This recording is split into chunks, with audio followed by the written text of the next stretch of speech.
जय श्री राम। मैं हूं आपके साथ आपका अपना डॉक्टर राज मिश्रा। बहुत स्वागत है आपका आपके अपने बेहद खास कार्यक्रम में। कई बार ऐसी परिस्थिति हो जाती है कि परिवार में किसी को संतान हो गई, जन्म हो गया किसी बच्चे का। अब नवरात्र में हम पूजन करें या ना करें भगवान का, नवरात्र मनाएं या ना मनाएं, व्रत रखें या ना रखें, आखिर क्या करें। संतान का जन्म हो गया है किसी के यहाँ, तो ऐसी परिस्थिति में हम व्रत रखें या ना रखें, या कारणवश कई बार जो मासिक धर्म है स्त्रियों को हो जाता है नवरात्र के अंदर, तो अब उस समय में हम व्रत रखें या ना रखें, भगवान की पूजा करें या ना करें, पुस्तक इत्यादि का पाठ करें या ना करें, आखिर क्या करना चाहिए। खैर, इस विषय पर पीछे बहुत सारा डिबेट रहा है, बहुत सारी चर्चाएं रही हैं सोशल मीडिया पर, मैंने भी देखा है। तो ऐसे कंडीशन में वहां पर करें या ना करें।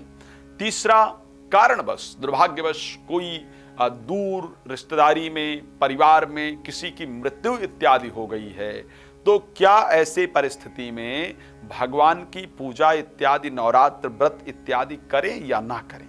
नवरात्र का व्रत किया जाए या ना किया जाए, पूजन किया जाए या ना किया जाए।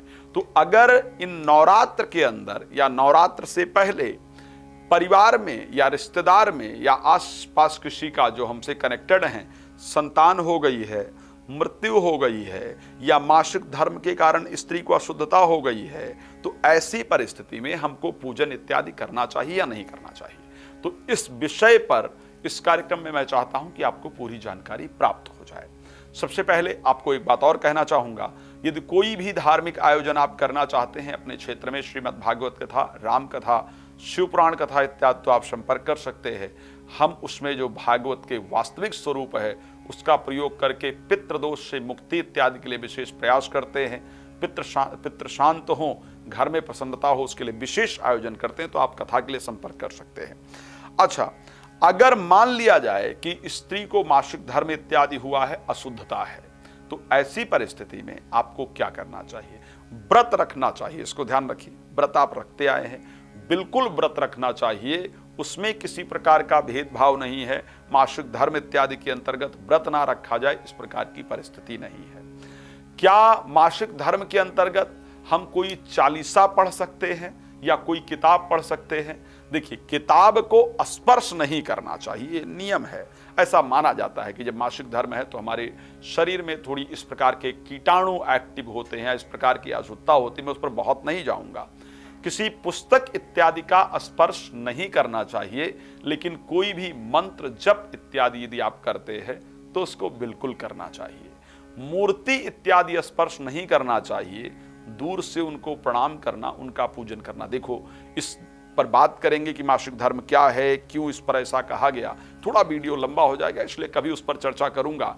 मेरे दृष्टि से इन सब नियमों को इसलिए बनाया गया कि 5 दिन तक जो शारीरिक अस्वस्थता भी रहती है, ऐसी परिस्थिति में कुछ महिलाओं को बहुत पीड़ा होती है, बहुत दिक्कतें होती हैं, तो वो आराम करें, रेस्ट करें, ताकि उनको ज़्यादा पीड़ा ना हो, और फिर 5 दिन के बाद स्नान करके फिर अपना जो दैनिक क्रिया है उसको करें।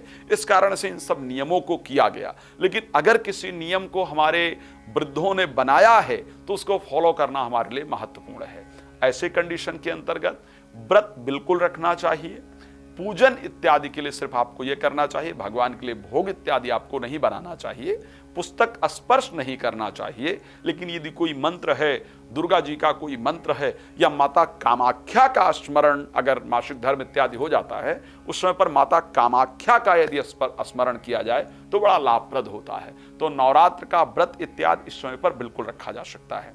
दूसरी परिस्थिति, अब संतान का जन्म हो गया है, घर में हो गया है या परिवार में हो गया है, तो क्या ऐसी परिस्थिति में नवरात्र व्रत ना करें, कन्या पूजन ना करें, या मंदिर पूरी तरह से बंद कर दें। देखिए, ये भी बिल्कुल नहीं करना चाहिए। यदि संतान का जन्म हुआ है आसपास कहीं, मतलब रिश्तेदारी में हुआ है, तब तो कोई दोष ही नहीं है।